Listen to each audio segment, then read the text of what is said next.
तो 10,000 वर्ल्ड के पिछले एपिसोड में हमने देखा कि ट्री डीमन मोसान की ग्रैंड डॉटर चैंगसान की लाइफ एनर्जी को एब्जॉर्ब करते हुए उसके ब्लड एसेंस को कलेक्ट कर रहा होता है। तभी उस जगह पर लिन फेंग आ पहुंचता है और अब वो अपने टाइम एंड स्पेस टेक्निक का यूज करते हुए उस डीमन को एक जगह पर फ्रीज कर देता है, जो देखते ही वह डीमन गुस्से में चिल्लाते हुए बोलता है, आखिर यहाँ पर किसकी हिम्मत हुई मेरे काम में दखल देने की, मैं उसे जिंदा नहीं छोड़ूंगा। यह बोलते हुए वह अपने इमॉर्टल एसेंस को बर्न करते हुए वहां पर आजाद हो जाता है और अब वह कई सारे डेमोनिक ट्री रूट्स को समन करते हुए उनसे लिन फेंग के ऊपर अटैक करता है। पर तभी लिन फेंग अपनी डिवाइन एनर्जी को रिलीज करते हुए सभी डेमोनिक रूट्स को डिस्ट्रॉय कर देता है और अब लिन फेंग के जेड बटरफ्लाई के अंदर से निकलकर बटरफ्लाई क्लैन के सभी मेंबर्स बाहर आते हैं और अब निडल भागते हुए अपनी सिस्टर के पास जाते हुए उसे वहां पर आजाद करवाने की कोशिश करने लगती है। दूसरी ओर निडल का कजन बटरफ्लाई क्लैन के सभी सोल्जर्स को आजाद करने में लग जाता है, पर ट्री डीमन ने उन सभी लोगों को वहां पर एक ट्री फॉर्मेशन के अंदर कैद करके रख रखा होता है, जिस वजह से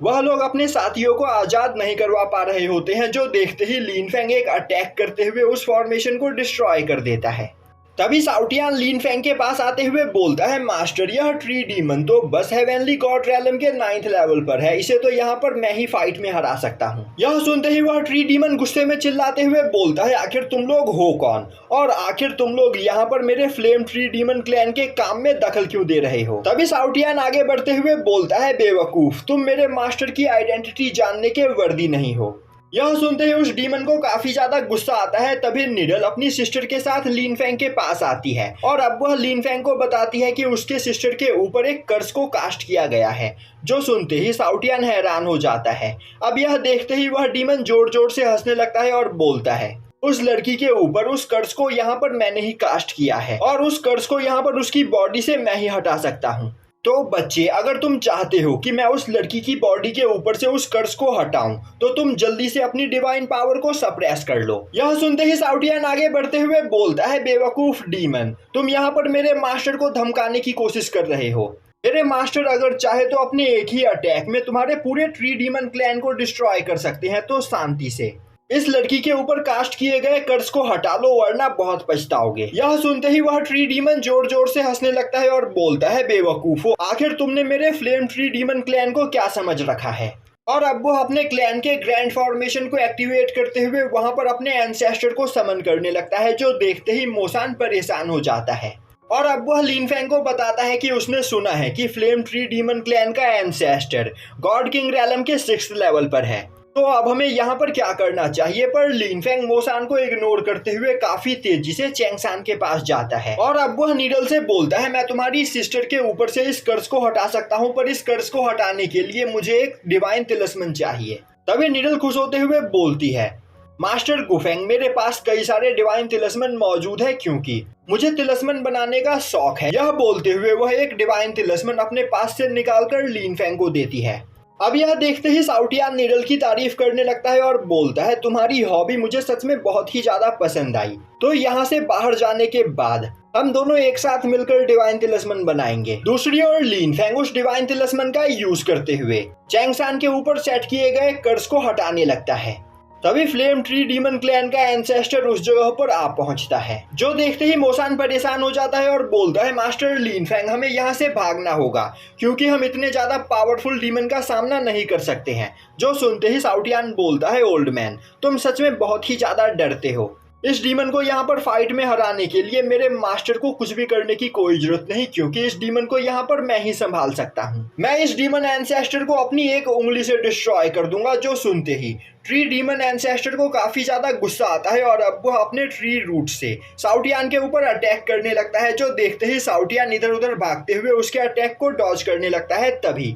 ट्री डीमन अपने ट्री रूट का यूज करते हुए साउटियान के ऊपर एक अटैक करके उसे घायल कर देता है, जिससे साउटियान को काफी ज्यादा दर्द होता है और अब इससे साउटियान का बैलेंस बिगड़ जाता है, जिस मौके का फायदा उठाते हुए ट्री एंसेस्टर साउटियान को वहां पर कैप्चर कर लेता है। तभी साउटियान गुस्से में चिल्लाते हुए बोलता है, अगर तुम्हें मुझसे फाइट करनी है तो मर्दों की तरह फाइट करो। तुम अपने ट्री रूट्स को एक चाबुक की तरह यूज करके कायरों की तरह मुझ पर वार कर रहे हो, मुझे यह मंजूर नहीं, और अगर तुमने दोबारा मुझे उस तरह मारा तो तुम नर्क में मौजूद एक गीले कुएं के अंदर सड़ोगे। यह सुनते ही ट्री एंसेस्टर साउटियान को वहां पर क्रश करने लगता है, जो देखते ही साउटियान चिल्लाते हुए बोलने लगता है, मैं समझ गया, तुम एक मर्द नहीं हो, तुम एक नपुंसक हो। मैं यहाँ पर तुम्हें सिंगल फाइट करने का चैलेंज कर रहा हूँ। अगर तुम मर्द हो तो कायरो की तरह मुझ पर अटैक करना बंद करो और मुझे आजाद करने के बाद यहाँ पर मुझसे फाइट करो। और अगर तुमने यहाँ पर दोबारा मुझ पर अटैक किया तो मैं तुम्हारे पूरे खानदान को डिस्ट्रॉय कर दूंगा। यह सुनते ही ट्री एंसेस्टर गुस्से में साउटियान के ऊपर दोबारा अटैक करता है, जो देखते ही साउटियान डर जाता है और अब वह चिल्लाते हुए वहां पर मदद मांगता है। तभी क्वीन यिंग बीच में आते हुए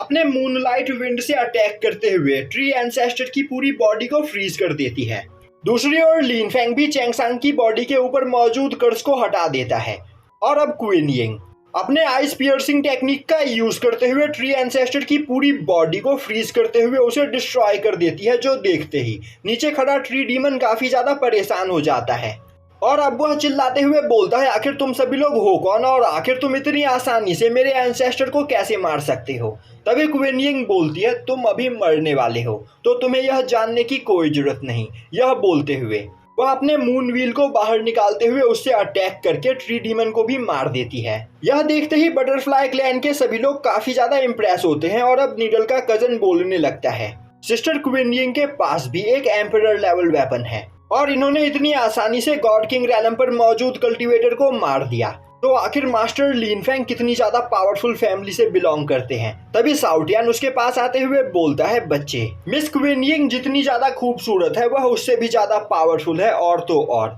तुमने अभी तक यहाँ पर मेरे मास्टर की पावर देखी ही नहीं है। तभी नीडल लिन फेंग के पास आते हुए बोलती है, मास्टर गुफेंग, इस जगह पर अभी भी कई सारे डेमोनिक ट्रीज मौजूद है जो आगे चलकर हमारे लिए प्रॉब्लम क्रिएट कर सकते हैं। यह सुनते ही लिन फेंग बोलता है, इन ट्री डीमंस ने यहाँ पर तुम्हारे फैमिली मेंबर्स को मारने की कोशिश की है, तो यह लोग यहाँ पर जिंदा रहना डिजर्व नहीं करते हैं। और अब वह साउटियान से बोलता है, साउटियान, यहाँ पर मौजूद सभी डेमोनिक ट्रीज को खत्म कर दो। जो सुनते ही साउटियान अपने स्वॉर्ड फॉर्मेशन से अटैक करते हुए सभी डेमोनिक ट्रीज को डिस्ट्रॉय कर देता है और अब लिन फेंग सभी लोगों को अपने साथ लेकर उस जगह पर आता है जिस जगह पर वह ट्री डीमन बटरफ्लाई क्लैन के सभी लोगों के ब्लड एसेंस को इकट्ठा कर रहा होता है। अब लिन फेंग आगे बढ़ते हुए बोलता है, आखिर वह डीमन इस मिरर के अंदर ब्लड एसेंस को कलेक्ट क्यों कर रहा था। तभी थंडर ड्रैगन लिन फेंग को बताता है कि यह मिरर बटरफ्लाई क्लैन का एक एंसेस्ट्रल वेपन है जिसकी पावर एक इंपीरियल लेवल वेपन के बराबर होगी, पर इस ट्रेजर को यहाँ पर बस बटरफ्लाई क्लैन के ही मेंबर्स एक्टिवेट कर सकते हैं। इसीलिए वह डीमन बटरफ्लाई क्लैन के मेंबर्स को पकड़कर उनके ब्लड एसेंस को कलेक्ट कर रहा था, जिससे वह उन ब्लड एसेंस का यूज करते हुए इस ट्रेजर की पावर को एक्टिवेट कर सके। यह सुनते ही लिन फेंग आगे बढ़ते हुए उस मिरर को देखने लगता है। तभी थंडर ड्रैगन बोलता है, इस इंपीरियल लेवल ट्रेजर के अंदर एक बहुत ही ज्यादा पावरफुल स्पिरिट है और वह स्पिरिट जब तक तुम्हें अपना मास्टर स्वीकार ना कर ले तब तक तुम उस इंपीरियल लेवल वेपन को तुम उस ट्रेजर को कंट्रोल नहीं कर पाओगे। और मुझे नहीं लगता कि वह स्पिरिट बटरफ्लाई क्लैन के मेंबर्स के अलावा किसी को भी अपना मास्टर स्वीकार करेगी। अभी थंडर ड्रैगन नीडल की ओर देखता है और अब वह बोलता है, नीडल की बॉडी के अंदर बटरफ्लाई क्लैन के एंसेस्टर की ऑरा मौजूद है, तो यह ट्रेजर स्पिरिट जरूर नीडल को अपना मास्टर स्वीकार कर सकती है। तभी चैंगसान आगे बढ़ते हुए लिन फेंग को बताती है कि उसने ट्री डीमन को यह बोलते हुए सुना था कि यह वेपन उनके बटरफ्लाई क्लैन की एंसेस्टर से बिलोंग करता है और इसी वेपन को रिफाइन करने के लिए वह हमारे ब्लड एसेंस को कलेक्ट कर रहा था। यह सुनते ही नीडल का अंकल आगे बढ़ते हुए उस वेपन के ऊपर कंट्रोल करने की कोशिश करता है, पर तभी वह वेपन नीडल के अंकल की पूरी लाइफ एनर्जी को एब्जॉर्ब करने लगता है, जो देखते ही लिन फेंग अपनी पावर का यूज करते हुए नीडल के अंकल को उस मिरर से दूर करता है। और अब वह बोलता है, यह मिरर सच में बहुत ही ज्यादा खतरनाक है, हमें इससे दूर ही रहना चाहिए। दूसरी ओर नीडल उस मिरर को देखते ही वहां पर सम्मोहित हो चुकी होती है और अब वह धीरे धीरे उस मिरर की ओर आगे बढ़ने लगती है। और अब नीडल जैसे ही उस मिरर के सामने जाकर उसे देखती है, उसके सर पर एक फॉर्मेशन एक्टिवेट हो जाता है और उस मिरर के अंदर से काफी खतरनाक पावर रिलीज होने लगती है, जो देखते ही मोसान बीच में आते हुए नीडल को उस मिरर के पास जाने से रोक देता है और बोलता है, नीडल, क्या तुमने सुना नहीं, यह मिरर बहुत ही ज्यादा खतरनाक है, तो तुम्हें इससे दूर ही रहना चाहिए। तभी लिन फेंग बोलता है, मास्टर मोसान, आपको परेशान होने की कोई जरूरत नहीं, यह बटरफ्लाई मिरर आपके बटरफ्लाई क्लैन से बिलोंग करता है, तो अगर आप लोग इस मिरर को यहाँ पर रिफाइन करने में कामयाब हो जाते हो तो आपके बटरफ्लाई क्लैन की एंशिएंट ग्लोरी वापस लौट सकती है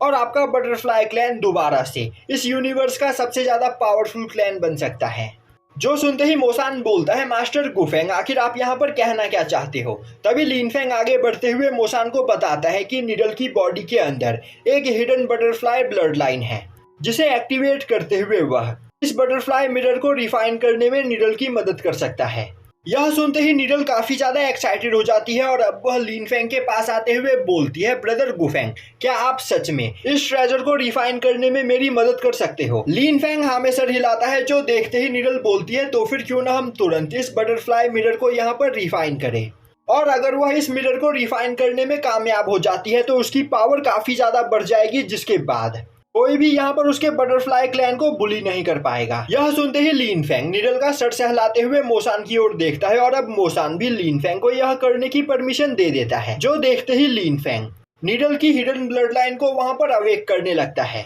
और अब वहां पर निडल की ब्लड लाइन अवेक होते ही उसकी बॉडी के अंदर से काफी ज्यादा पावरफुल एम्परर ऑरा रिलीज होती है, जिस ऑरा को सेंस करते ही बटरफ्लाई मिरर निडल की ओर अट्रैक्ट होने लगता है। तभी निडल बोलती है, हम दोनों की ऑरा यहाँ पर सेम है, हम दोनों की पावर भी सेम है, साथ ही साथ तुम काफी लंबे समय से मुझे कांटेक्ट करने की कोशिश कर रही थी, तो फिर क्यों ना तुम मुझे अपना मास्टर स्वीकार करो।